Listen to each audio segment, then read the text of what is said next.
This is Denya from Wuthering Waves, and her design is intriguing to say the least. It immediately stands out with her unstable dual states, shifting abruptly between a sweet and vicious demeanor while permanently looking like a cinnamon roll. The design differences between her blue and red forms 3D models visually tell a story of restraint and something hidden beneath the surface. So let's dive a little deeper and take a look.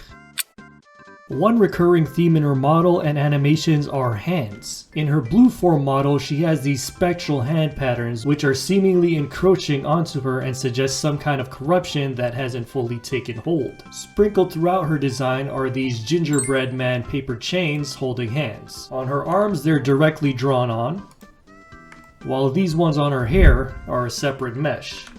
And in her animation from red to blue form, she willingly reaches out for her blue form's hand as these spectral hands surround her arm. Then her entire kit becomes hand attacks. It's quite the handful. Her tacit mark is quite unique, being larger, thicker, and blue. Tacit marks that stray from the usual design are only reserved for special circumstances, of which I will not spoil you. Similar to Imyth, it has this window-like effect in-game, along with her hand patterns and her hair that seemingly peer into a galaxy, revealing a dark star. In her red form, the tacit mark is ominously hidden and chained, alluding to some form of controlled restraint on this other nature while she's in this state. In her blue form, if you take a look at the hand patterns on her legs, you'll notice these constellation shapes. And while they do seem to be fictional constellations, I did manage to decode a secret message which I can't actually show in the video, but I'll leave in the pinned comments down below. The main colors of her dress inverts between her red and blue forms, and on the skirt region, this blue flame design appears. Note also the color shifts on these things, whatever they are, and on this diamond right here. In red form, her outfit does have some unique features as well. It's not just a recolor between the two. This form features a teddy bear, half sleeves instead of bare arms, that hold onto the arm with these braided segments that are cleverly textured rather than modeled. Something you might want to consider if you want a small braid, as it will be lighter and easier than modeling the actual braids. And then the sleeves end up top in this fur or fluff section. This is just the MMD model though, so we're not getting the true fur solution that they use in-game. Here, it seems to be just a bunch of textured planes that extrude out of every edge of a spherical base, as you can see by that rectangular pattern that they have. And one tuft kind of looks like this. A handful of small differences goes a long way in contrasting the two forms' faces. In the red form, the angle of the eyes and brows are as follows, going more upwards towards the center, creating a friendly look, and of course turning that frown upside down. Here in the blue form, it's angled more downwards toward the center, and the iris design for the blue form features a stronger gradient and more saturated colors, as opposed to the red forms. And while we're here, let's take a note of the subtle highlights and hues on the lashes that prevent it from looking flat. This pink highlight on the under half, this bright red or orange hue that's on the upper inner corner, this sharp highlight in the upper middle, and the white to brown gradients going from the bottom lashes to the center. Now, feet people, I regret to inform you this day that neither of the models have fully modeled feet. No toes, no soles, no nothing. But the silver lining is that the veins look like a feature that's here to stay from here on out. It wasn't just for Hiyuki or even Lucilla, as someone mentioned, and it looks like Denya has a lot of veins. More than Hiyuki, I believe. I really love her ultimate animations for a couple of reasons. One is because they're relatively shorter, which is a nice change of pace from the feature-length film animations we've been getting as of recent. It's always nice to have some variety. The sequencing is also very tailored to her character, and out of the two, I prefer the red to blue animation more because it's iconic and unique. I love how it starts out reaching to the blue form, and the key pose is this sitting half facepalm pose, which is one of the rarer ones, but she absolutely kills it. Then she's got that subtle hand reposition, love that for her, but you can definitely still feel how powerful she is in this form. The emo idol pose and floating star above her head are also some fun touches. Now, whenever I analyze a model, I also try to learn or review one thing related to that model. And when looking at the two different faces of Denya's models, it's a good reminder that face meshes and pretty much any topology are extremely pliable. I notice a lot of people get discouraged when they create a character head or body and it doesn't have the facial features or proportions that they want. And they think to themselves that the only solution to that is to start over and try to replicate it from the start. Not realizing that as long as the base topology is solid, it can slowly be formed into whatever art style and face style that you want. And this is the philosophy I use in my character modeling style, which is why I often establish the topology first. And obviously there will be certain stages where it doesn't look like anything yet, but it can gradually become the targeted look that we want. And this concept can also be used for a good practice exercise, which is what I'm doing here. I take a generic base that I've created and transform it into an existing character's face, in this case, Denya.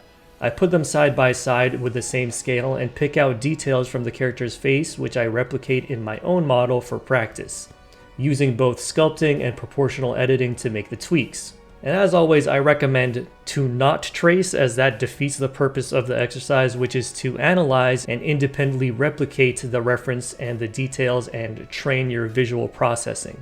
And yes, this can mess with the general mesh density and some of the edge flow, but that can be easily corrected with a couple of slides. And another huge advantage of 3D modeling related to this concept is that base meshes can be reused.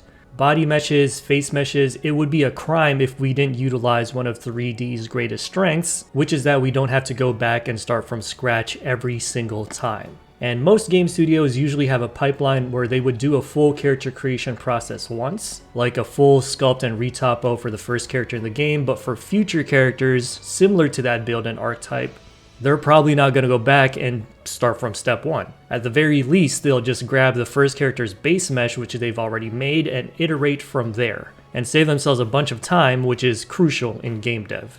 Then they would just have a few base meshes to cover male, female, adult, short, all the general types of builds.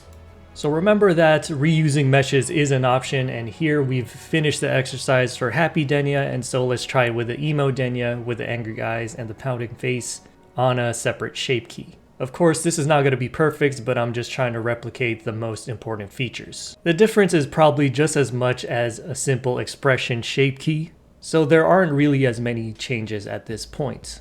And here in the end you can see the base that we started with and how we tried to transform it in both Denya face forms. Denya is a really cute character whichever face she puts on. She has that ideal medium build cute character look, which is why I wanted to research it a bit. And one thing I've noticed is that for this archetype, the eye socket usually sits a lot lower compared to the style that I usually gravitate towards. As you can see in my base mesh where the eyes are a little higher, which suggests an older character.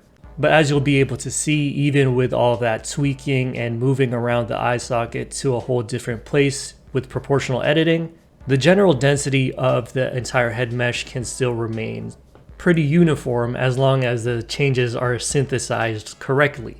So that's why I would recommend trying this at least once and try to push the changes as far as you can go, just to see again how pliable meshes really are and building your confidence for transforming meshes into certain styles over time.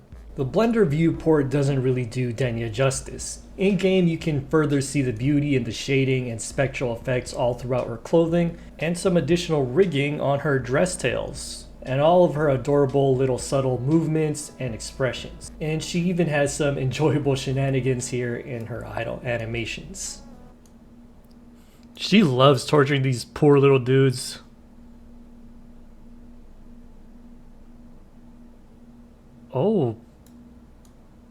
Oh dear. Anyways, which of the two forms of Denya do you prefer? For me, it's definitely the Emo Denya. I just love her animations and her whole demeanor. But in her entirety, she is yet another banger character in the Wuthering Waves universe. You always gotta love the extra effort and care they put into their characters and their characters' 3D models. Now if only I could get my hands on a copy, you know? I'm so cooked, by the way. How are we gonna pull for Denya and still have enough for Lucy too? Is what I'm wondering. Please don't drain me dry. I only have 9K. Thank you. So 30, yeah, that's not bad. As long as it's not Ling Yang.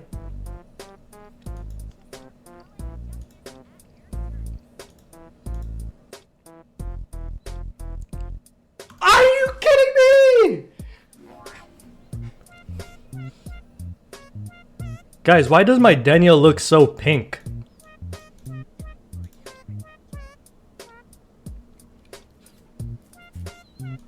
That might be the fastest S6 Denya.